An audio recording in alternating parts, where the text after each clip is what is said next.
Hello, Hi, can you see Nikki. me? Yep. Hello. Good to see you again. How are you? Hello. Hi guys. Hi. So quick update. Yes. With for Todd, I've been feeling very doubtful about awakening and I'm Yeah. like, is this even real? Like, is this a real thing? Is everyone lying to me? Is everyone a scammer? And um and so like I realized because like there's like random people that I'm like interacting with that like are literally perfect strangers, and then they tell me about their experiences, about how they did like their self is dissolving, or they went through the first three fetters, or their husband is also progressing faster than they are, and like Wow. literally they're not teachers, they're not Yeah. guides, they don't put out videos, they don't put out books, they don't put out retreats, Yeah. they don't do any of that stuff. And like just like that guy Preston, right? He's like saying like, oh, like, I went through the eighth feather, and like so I'm just like, oh wow, like these random people are telling me that they're going through this stuff. Yeah. So it must be real. You know what I'm It's a saying? thing. It's It's a a thing. thing. It is. It is. Again, like I said to you in the email, it's just that there are so many different traditions with so many different ideas of what awakening is supposed to look like, what causes it, what the meaning of it is. And I mean, that is all over the map, literally. And that is where you can kind of pick and choose if you want any of that or not, what actually speaks to you or not, or if you don't need any of that and just want to be kind of in for the sort of life-changing experiential ride of whatever this is that we're talking about. Um, and that's why the way that we do it is much more neutral in terms of, it's not relying specifically on any one particular tradition, whether any specific dogmas or any specific mappings of even why things are the way that they are. We just, it's sort of noticing patterns of how things often unfold for people doing these kinds of practices. But there's nothing entirely universal. There are things that are relatively similar between people doing certain kinds of practices, but everybody experiences it differently. But there is definitely something here to be experienced and something that definitely does change. But why we don't entirely know, how we don't entirely know, and what it is we don't entirely know. But there is something. Yeah. So, like I have a couple topics here on my doc, Yeah. and just like stop me whenever you want to stop me because like I have several questions. But so my first question is, when I'm doing self-inquiry, Yeah. like initially when I was doing self-inquiry, I was like, oh wow, I'm having a feeling. I'm having a feeling of like transfixion and like trans being transfixed and like, Yeah. just being like, wow, like what is myself? Like who am I? Like, Yeah. wow, yeah. Like what is that? And then so I was like transfixed, and but now the feeling is totally gone, and it's just like I'm rote Mm. repeating these questions, and Yeah. I'm just like walking back and forth from one room to another room, and I'm walking like back and forth, and I'm just repeating these questions, and I'm just like, how the fuck is this going to help me at all? Like, you know what I'm Yeah. saying? Because like, Well, okay. and like, yeah. Yeah, well, I would say, I mean, the short answer is maybe subconsciously, maybe it's priming the system that some answer will come, but I'm not a huge fan of that.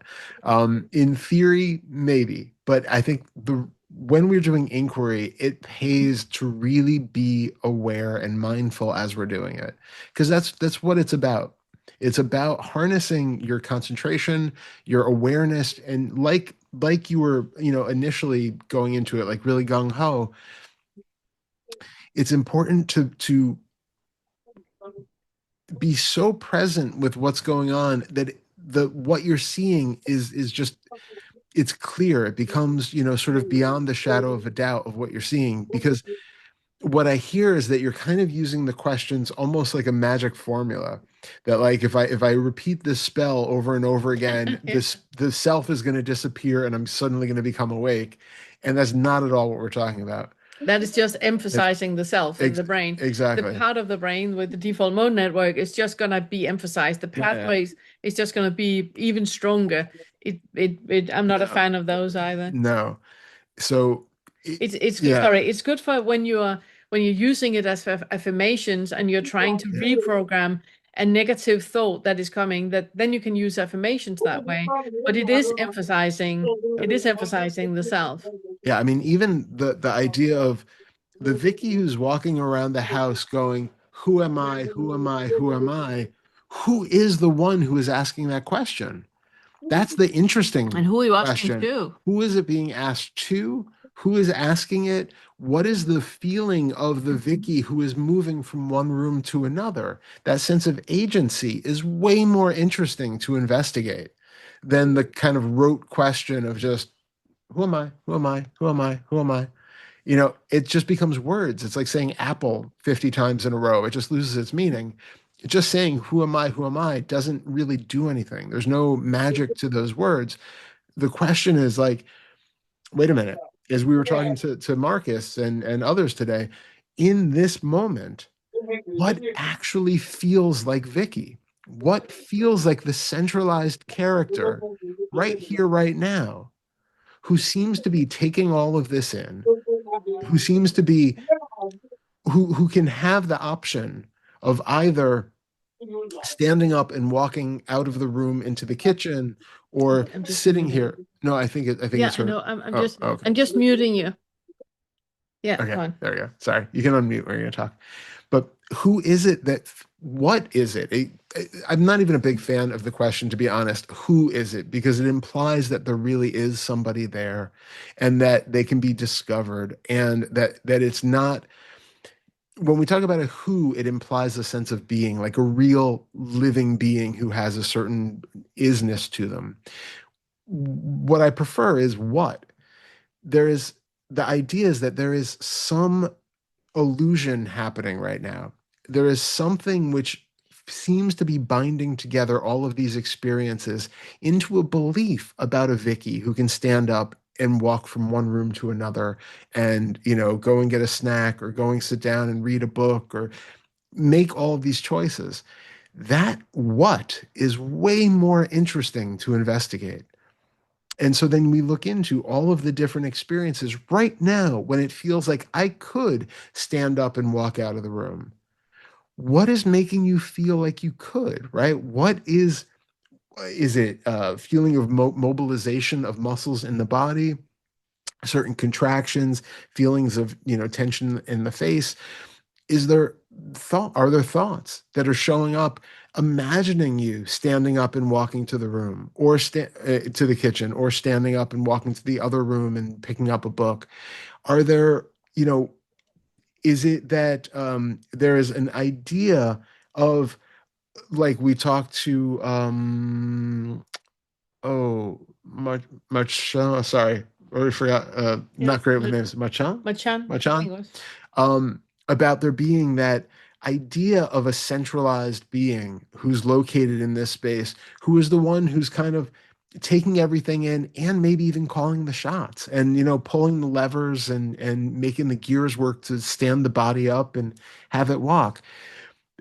Being so aware of what is going on in all five of your senses, both the external five senses, what you're seeing, hearing, smelling, tasting, and feeling, but also the internal versions. So any mental images that you have in the mind, any self-talk that says, "Oh, I'm really thirsty right now. I think I need a drink," and then that's propelling you up to get a drink. Any internal, smells and internal tastes of, like, all of a sudden in your mouth you taste a bite of an apple, and it's like, "Oh yeah, I think I'm going to have an apple," and then I take credit for the idea that now I want an apple and I'm going to go get one.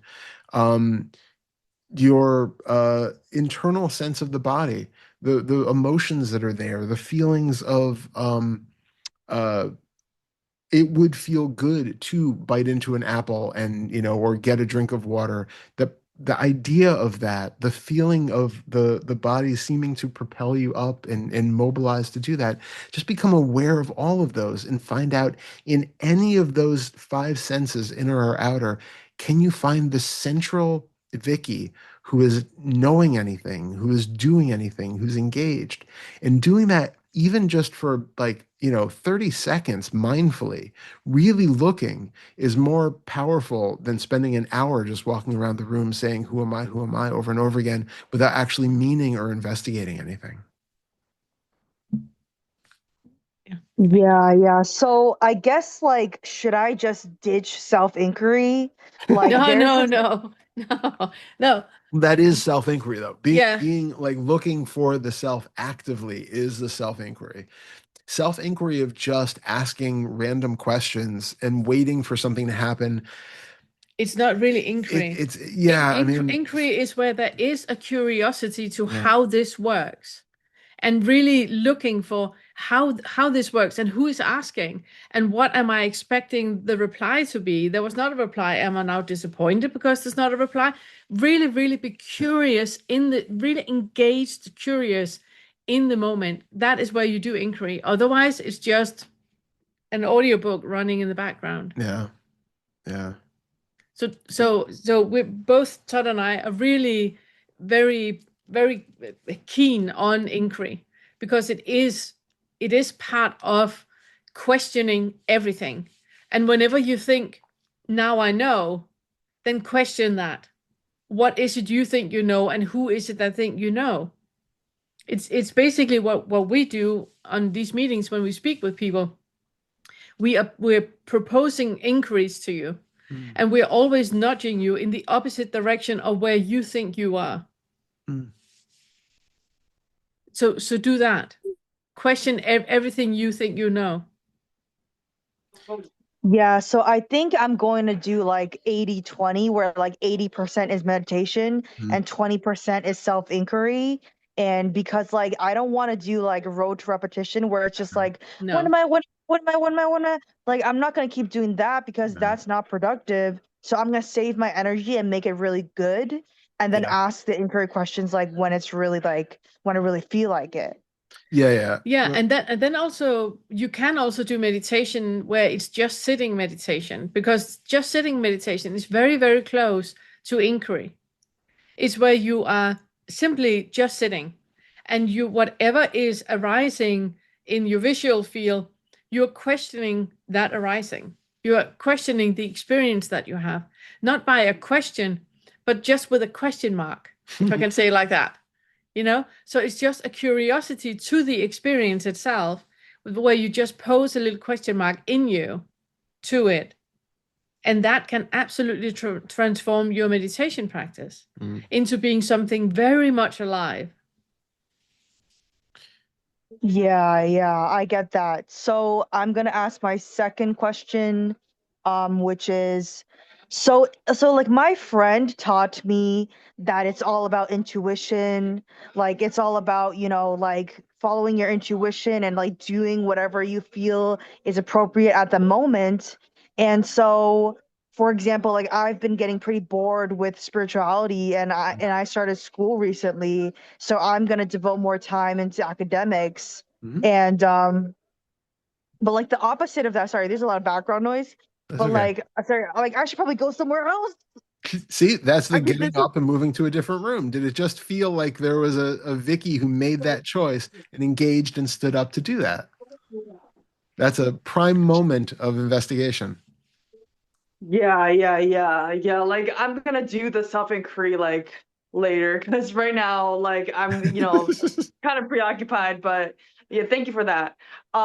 This is my last question, honestly, but Yeah. like instead of like going gung ho and being like, you know what, like the only time that is the only thing worth spending time on is spirituality. The only thing worth spending time on is awakening. The only thing worth spending time on is enlightenment. So I'm going to do that and I'm going to put all my effort into like devotion towards Yeah. awakening, devotion towards like enlightenment and devotion towards like God and just being like, "Oh, I'm going to read, I'm going to watch videos, I'm going to like practice. I'm going to practice practice practice." Like instead of that, which is very like heavy and like very It is. strained and like very like like kind of forcing yourself to do something. Like instead of that, I'm just gonna be like, you know what, I'm gonna follow my intuition. If I feel like doing my assignments, I'll do my assignments. If I feel like doing a practice, I'll do a practice. If I feel like playing a video game, I'll play a video game. Like if I feel like playing like mahjong, I'll play mahjong. But like it should be like more natural. So which approach do you guys think is like better? Because Well, I yeah, prefer the yeah, but intuitive yeah, approach. yeah, I understand your question, and I'm not going to reply it like you want me to reply it, because both of them are the same.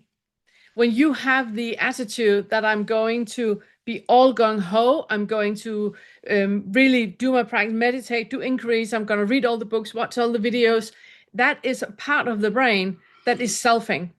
When you go, my intuition knows so much better what I'm supposed to do, so now I'm just going to follow my intuition. It's the same part of the brain. Nothing has changed. Those two are the same. What I would like for you to do, what I would like for you to do is once in a while, stop what you're doing and question what is happening right now. You will have a thought, oh, I'm got up and I went out of the room because there was noise in the background. That is what happened. Are you sure about that? Are you sure that is what just happened? How can you explain what just happened in a different way? Or can you just notice that there was a conglomerate of causes and conditions that raised the meat suit up and left the room? There was underlying thoughts about you being disruptive with the noise in the background and you could do better, or whatever stories that you're creating. That is part of all of those causes and conditions. Question even that. There's nothing wrong with playing video games. There's nothing wrong in diving into academia. There's nothing wrong with meditating. There's nothing wrong with following your intuition. I don't believe intuition exists, but that is for another day. So there's nothing wrong with any of that.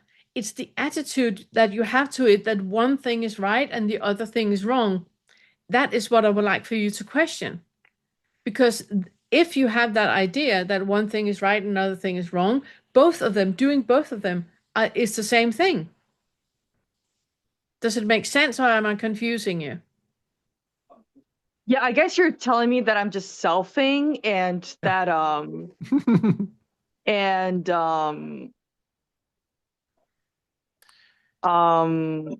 like I don't really understand how that's selfing, because like I feel like I'm comparing two concepts, you know what I'm saying?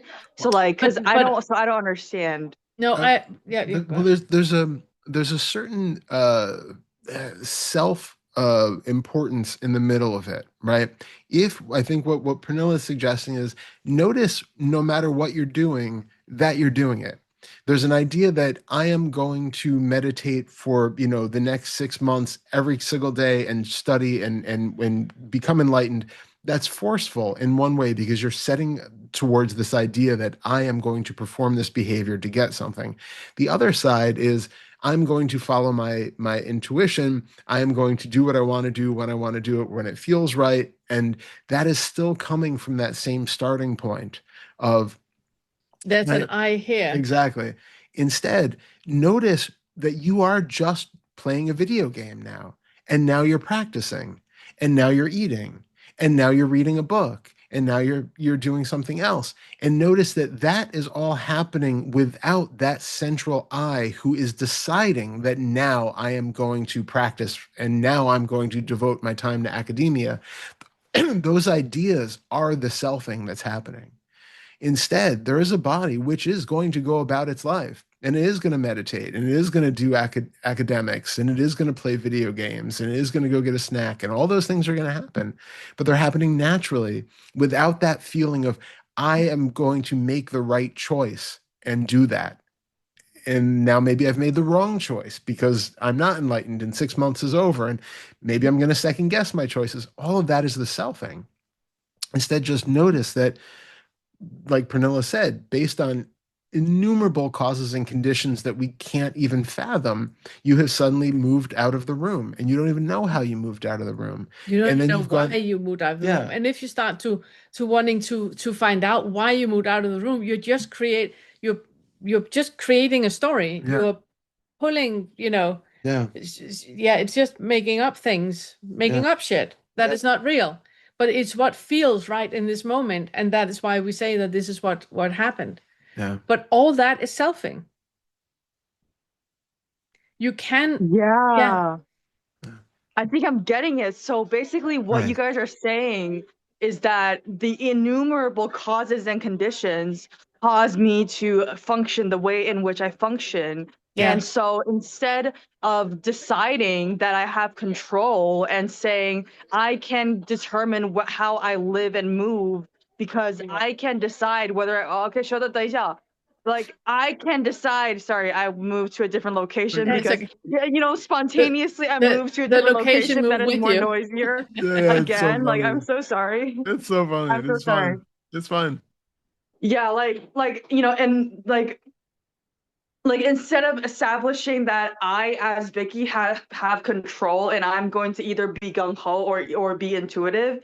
I kind of just identify that like I'm just gonna witness what happens in my daily life and witness how I function in daily life and see what activities I do in every moment because I have no inherent control over it and it's all determined by causes and conditions. Like, is that true? Yeah, you have Yes, no but free now, will. You have yes, no but free will in any of it. yes, but now take the I out of that statement too, because ironically, that was still it's so incessant, right? Or insidious. It will always find a way to put itself back in.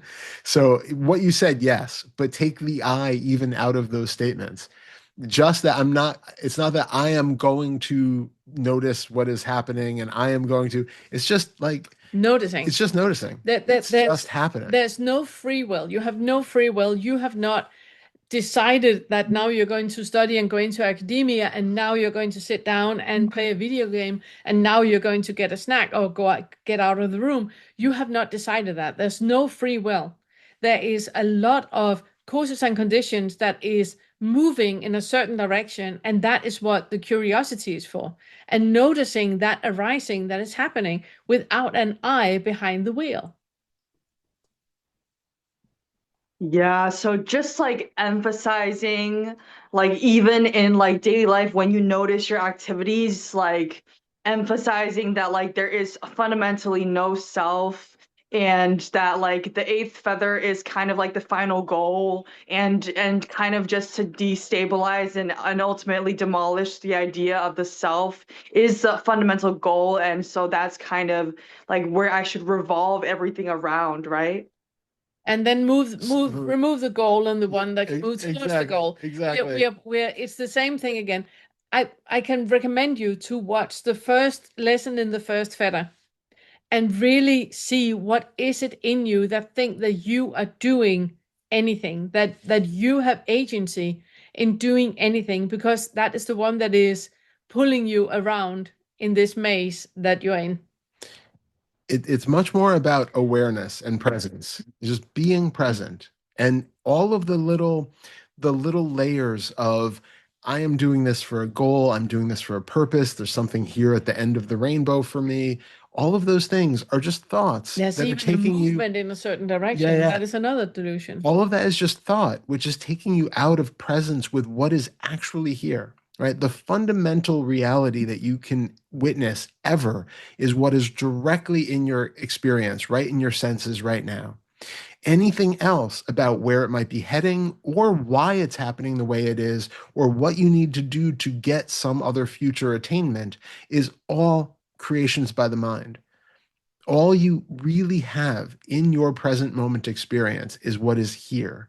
A thought might arise, you might witness the thought as a present moment arising, but the content of that thought is still trying to point to something else. Just recognize whatever is showing up and practice becoming more and more present and mindful in your daily living. So you're not doing that for a purpose. It's just something that's going to spontaneously happen, right? We're basically planting seeds so that hopefully there will be more and more times when, the mind remembers to, oh, really feel the body as it's performing a task. Even playing video games, becoming aware of what is happening in the mind while you're playing video games, what is happening in the body, being fully into the senses of the entire experience of playing a video game makes everything meditation. It makes life one mindful exercise. And that's really the way to see through all of the layers of identification that we've been talking about, all the desire and craving and aversion and All the things that we've mentioned to everybody, even the existence of emotions as the way we think they are, all of those things get broken down when we are with the raw, direct experience of what is actually here, present in this moment, without putting on all of these assumptions about what it's going to lead to or what led it to it, what led to it. It's just being in its most raw and basic form. And there will be times when you are absolutely caught in the mind and you are absolutely planning your future and you are absolutely studying vigorously for a test, and all of these different things will happen.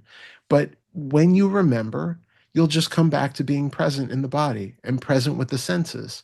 And that can become a slow habit of learning to live that way. It doesn't mean that just doing that once or even for the next year is going to spontaneously create some, massive change of perspective or something. It may not, but we're not doing it like that. This is like retraining the system basically to live from a much more present, content, easily equanimous perspective, as opposed to constantly being pulled by suffering and wanting this and not wanting that and thinking something should be other than it is. All of that is just mind created suffering. Mm. So this is about coming down below the mind as much as possible and just being with the raw presence of whatever is here when it's here.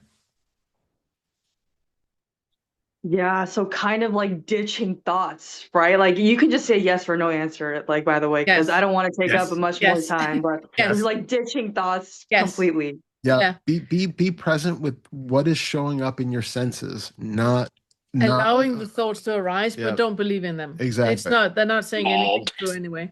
Yeah, you don't need to push thoughts away and pretend they don't exist or try to, have the mind be completely spotless or something like that. Okay. Probably not going to happen. But you can constantly come down when you recognize that you've been taken over or identified with a thought. Come back into the body and feel what the sensations are here. Notice what is right in front of you, in front of your eyes. Notice what you're hearing as with as much clarity as you can. Like really focus on the sound in the room and just hear it. So you're constantly coming down below those thoughts. So you're not forcing and you're not fighting them, you're not trying to get rid of them. You're just recognizing that they're just thoughts, and there's so much more that you can put your attention on that's right here present and that is not being affected by them. Yeah, thank you so much. I feel like you taught me how to, because I've also always been wondering, like, how can I meditate every moment? Yeah. How can I meditate in every day, every moment, like in my free time when I'm doing chores? And I think you just taught me that. Yes. Yeah. And I've heard, Exactly. obviously, I've heard it before, but like it didn't click. But I feel like it's starting to click. So you know what I'm saying? So Wonderful. thank you for that. Thank you And so much, yeah, Vicky. Yeah, thank you so thank much. you, thank you guys so much. Yeah. And It's a remember, you pleasure. can re-listen to this again because next time you will hear it differently. Yeah, truth.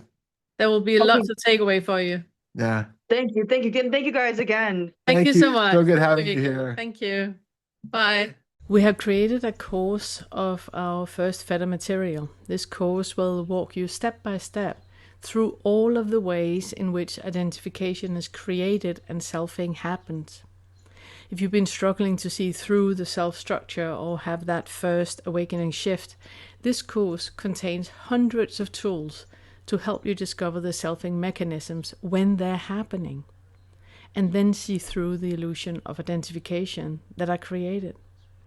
Along with over 14 hours of videos, this $49 course contains a full book worth of summaries, extrapolations on the videos, written inquiry suggestions, and other text. So work slowly, leave time for integration.